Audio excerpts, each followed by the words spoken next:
Hallelujah. There is an alternative to lifting heavy weights for midlife women. And Ashley Yay. Selman is here to tell us all about it. Ashley, thank you so much for coming on the show. Thanks for having me here. Love that intro. I can't tell you how many people are going to be so happy to hear that there's an alternative. So let's start at the beginning. This alternative is called blood flow restrictive training or restriction training. I actually don't know. Yeah. Which one is it? Restriction. Restriction. Okay. What is that? Yeah, I know. Well, first of all, it's a horrible name, right? When people first hear it, they're like, that sounds like a bad idea. But it's not. Like, what you need to understand if someone's hearing about it the first time, you're not fully restricting your blood flow. So it's partially restricting your venous blood flow. It is super safe. It was developed in Japan in the 1960s. It's been perfected in the last 20, 30 years in terms of having the proper bands that are completely safe.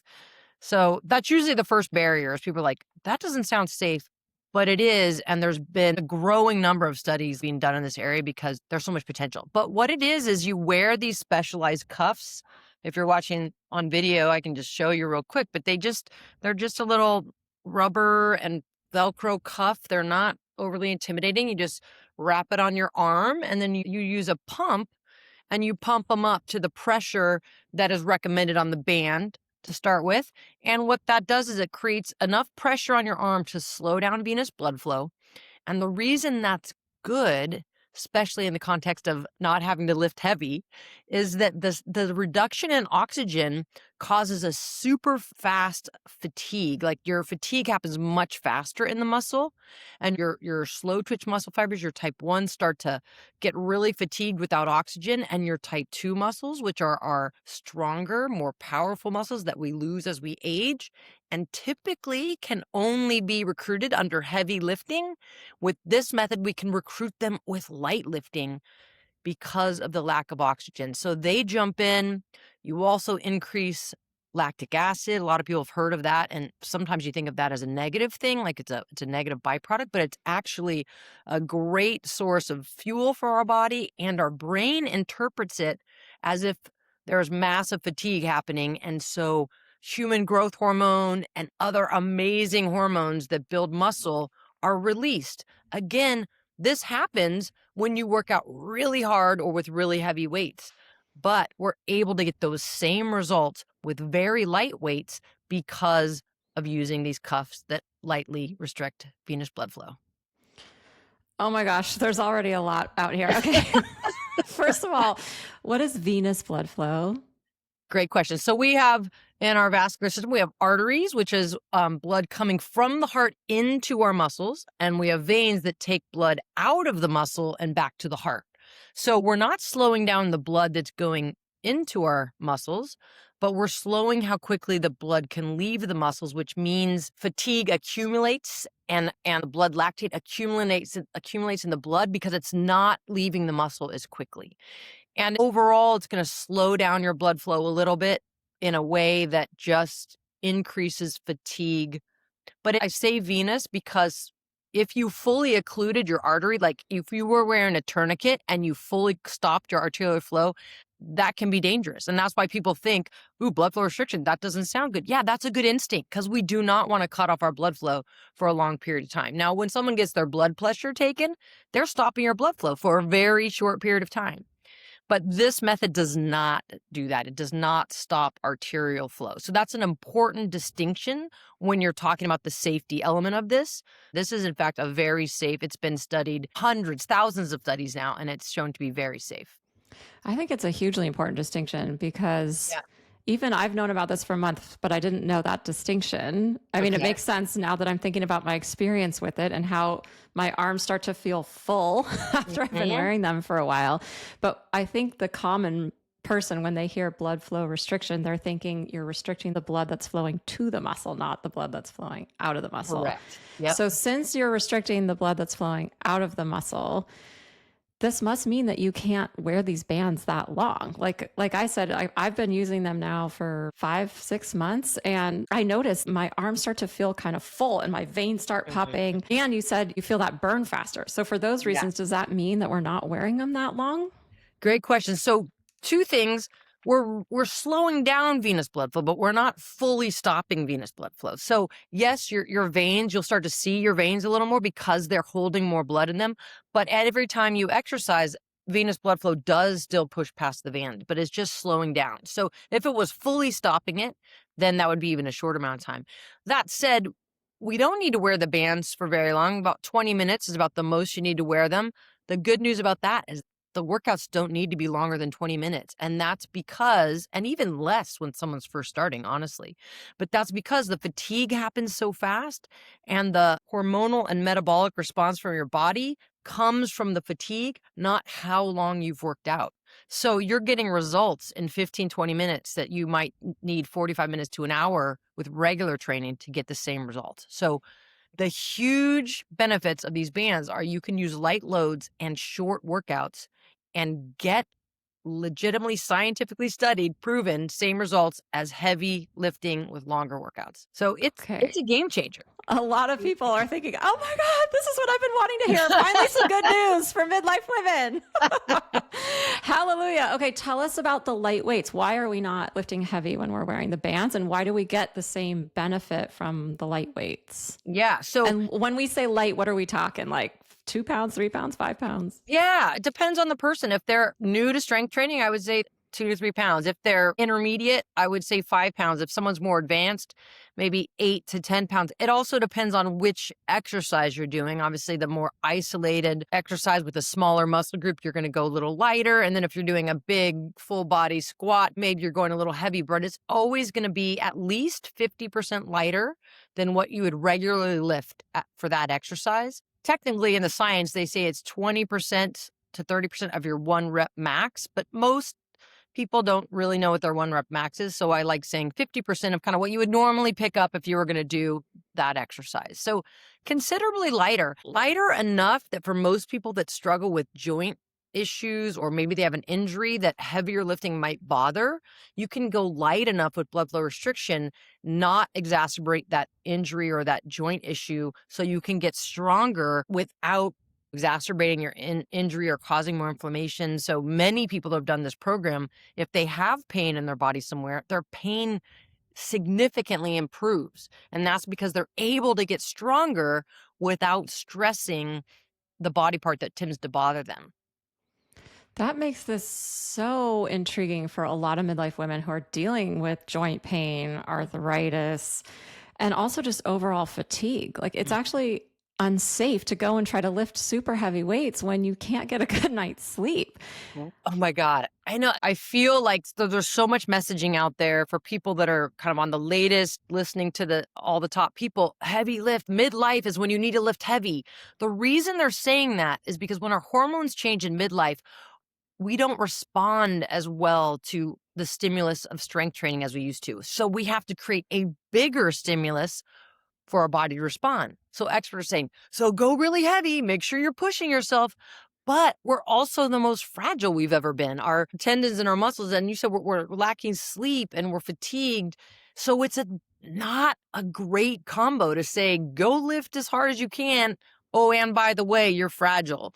Some people can get away with it who maybe have a lot of experience in lifting, but most women, it is not the right recipe. And that's actually how I got into blood flow restriction training. I had a significant hip injury that I'd had my whole life, but I had a hip replacement at 43 and I went into menopause at 43.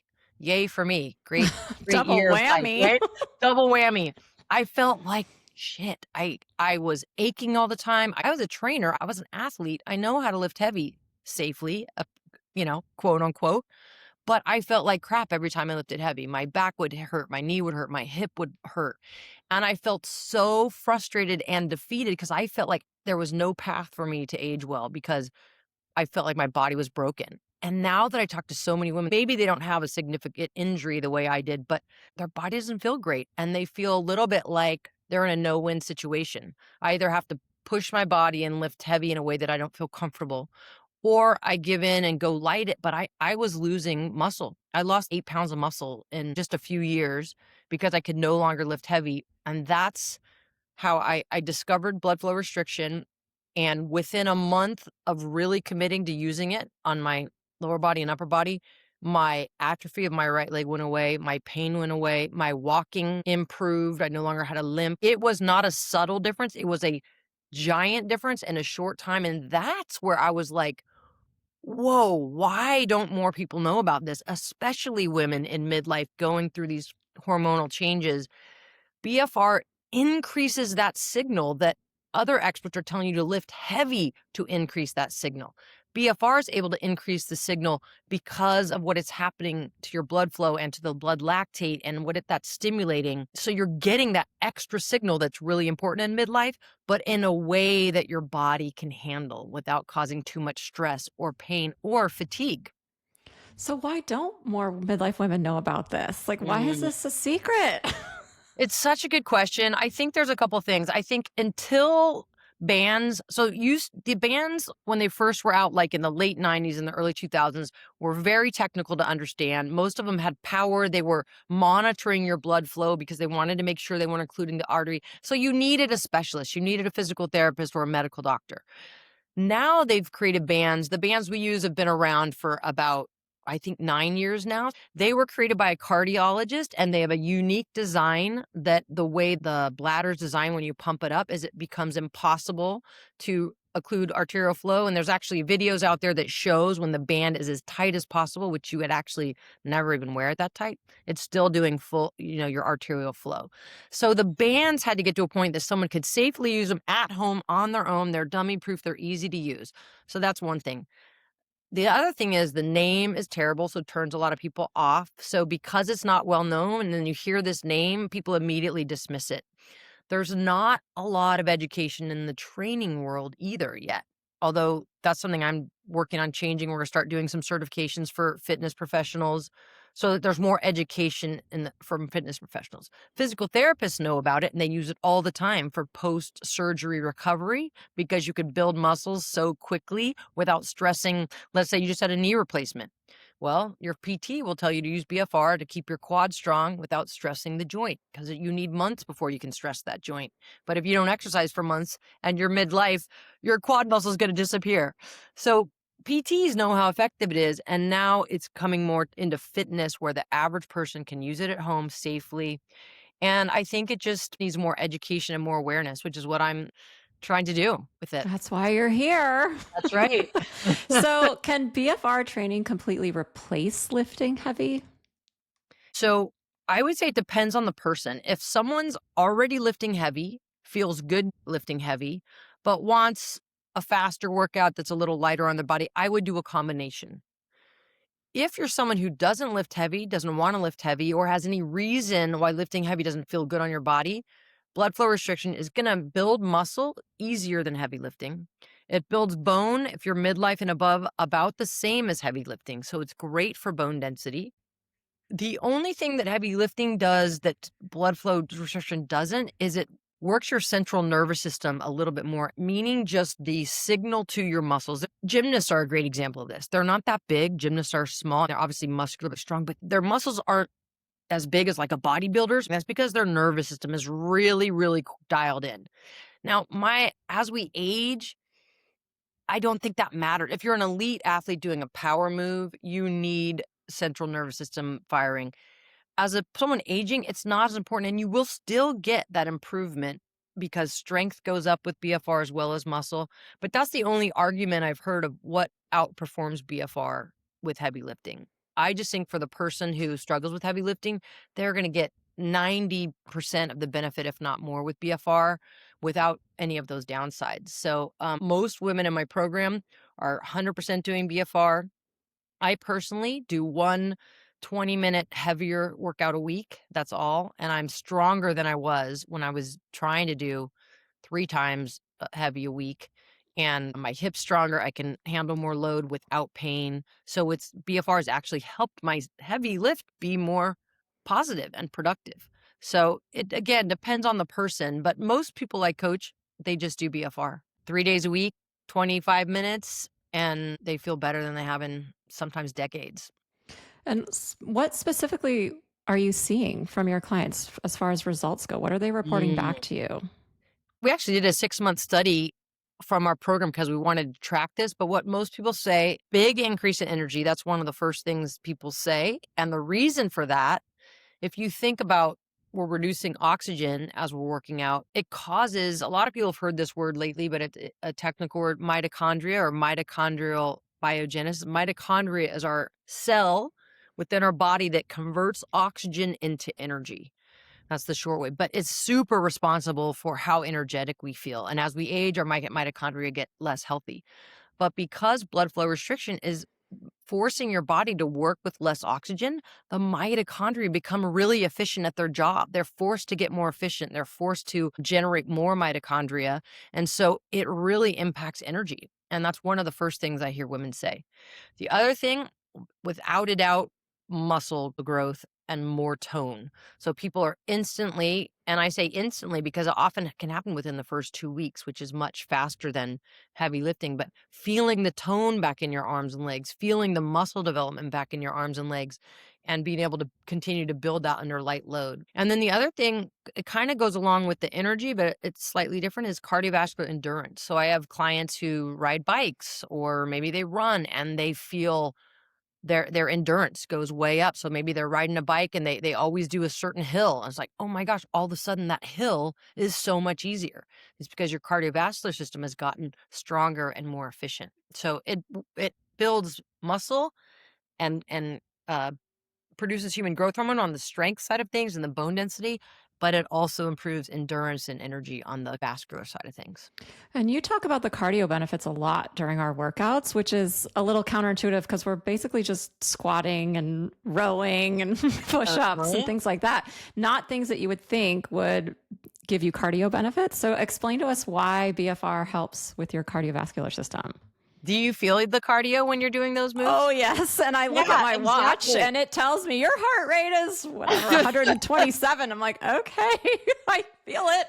Yeah, it hits you much faster than if I were just lifting free weights. So typically, if you're doing a strength move like that, especially under light weights, it's not going to be super cardio. Your heart rate's going to rise some, obviously, but it's not going to feel like your limiter is cardio.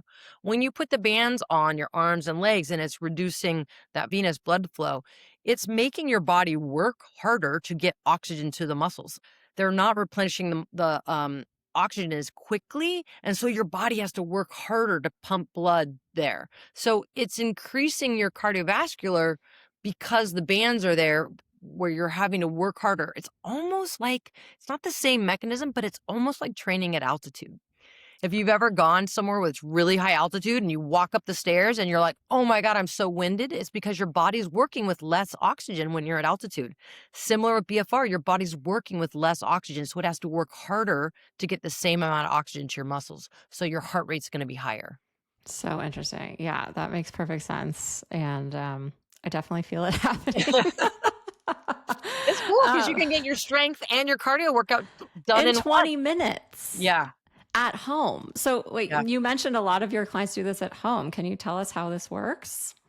Yeah, well, in my program in particular, it's all a virtual program where we have live Zoom classes and we also have recorded on-demand classes, and we send people a schedule. It's usually 3 times a week.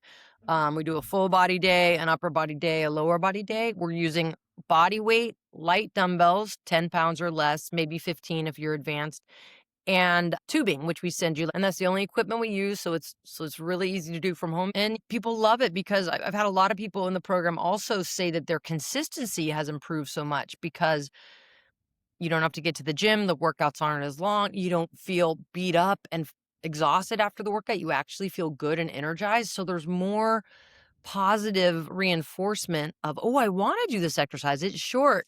I can get it done. I'm going to feel good afterwards. I'm not going to be sore the next day. My body's not going to hurt. As a matter of fact, I'm going to feel better. So people that really struggled with consistency before have reported that it's just so much easier for them to be consistent. Yeah, it's just so much more realistic to fit it into busy lives. It's so nice to be able to get it done so quickly. And I can attest as someone who really struggled with workout recovery a couple of years ago in my perimenopause journey. It seems to have gotten a little bit better, but it was so bad for a while there.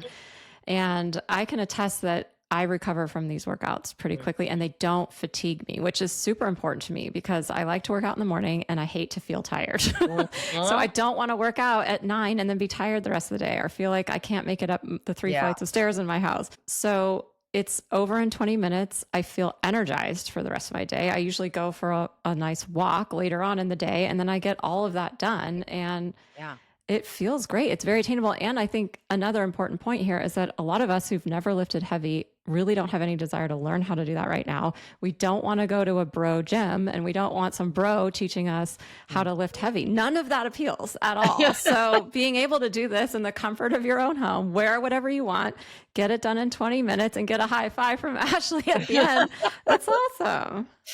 Exactly. And I do think it solves such a pain point for women going through perimenopause and menopause, because the common thing you hear is like, I'm tired, I don't feel good, but I want to stay fit. And so like, what do I do? And then you try to work out hard and you just feel worse. And I feel like there's this perfect storm of the symptoms people are having, but the solution does not fit right now. The solution being talked about is not a fit. That's why I'm so excited to share it with more people, because it changed my life. And I was already pretty fit, but I had these injuries. But my mental status was, crap, I'm feeling this bad in my 40s. What's my 50s, 60s, and 70s going to be like? And there's nothing I can do. I felt so defeated and I was worried about my future health, which affects your confidence, affects the way you show up in a room. And I'm having people tell me again and again, my confidence is back. I don't feel so worried about my future. I feel like I have more agency and control over things. And like, to me, that, of course, we all want to be healthy and have good muscle and all that, but really, we want to feel good. We want to feel good in our skin. We want to feel confident as we go through this life transition that's so big. And to me, that is such an amazing gift that this technique can give. Amen to all of that. Okay. I want to ask you one more question before we wrap up, because this is a big one for a lot of midlife women, is this weight gain that comes out of nowhere that also hurts your confidence, makes you feel like shit, makes working out harder. Does BFR help with weight gain? Yeah, it does. So there's 2 ways we gain weight. And I think what most people are used to thinking about for weight loss is calories in, calories out. And that's what a lot of us, when we were younger, it kind of worked. Like, oh, if I reduce my eating, I lose weight. If I increase my cardio, I lose weight. When we hit menopause and our hormones change, that formula is not as effective. Our hormones play a huge role in regulating our body fat. And one of the hormones that does that the most is human growth hormone. Human growth hormone is responsible for minimizing fat around your midsections, because human growth hormone is essential in breaking body fat into fatty acid. Our body fat has to break down into fatty acid for our body to be able to use that as fuel. When you don't have human growth hormone, that process stalls out. Human growth hormone drops in midlife, just like estrogen and progesterone and testosterone. So this method is proven to naturally significantly increase human growth hormone. And I have many women. One particular woman that comes to mind, she was on a GLP-1.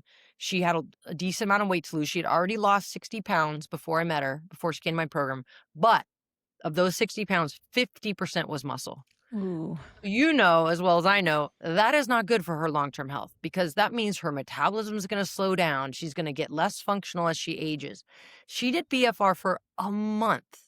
She gained 6 pounds of muscle, lost 6 pounds of fat, reduced 3% body fat. For the first time in her entire weight loss journey, did she actually reduce body fat, because her muscle went up and her fat went down. So it does help with weight loss, both from the human growth hormone, and it makes building muscle easier, which is also going to help with weight loss, because muscle increases our metabolism, and not a huge amount in a day, but like for long term, it's huge to keep our metabolism running in a way that supports our body composition. We also had a doctor on recently who mentioned that human growth hormone helps you sleep, that a lot of the production of it is happening at night, and that helps you get into deep sleep, which all of us want more of too. So there's one more benefit. Yeah, and I have had several people in my program not say, I am sleeping so much better. And it is exactly because of that. Mm-hmm. Ashley, thank you so much for sharing this information with us. I know that there are people out there who are going to be DMing me. Okay, tell me more. I want to do this. So where can everyone find you and learn more about your programs? Yeah, my website is Selly Strength, SELI, sellystrength.com, and Instagram at Selly Strength. We share a lot of reels there with more information and some of the science. So yeah, I would love to hear from anyone in your community. Awesome. If you join her program, you'll see me on the virtual workouts. That's right. Jessica's very good at coming live. I love it. Thanks so much. All right. Thank you.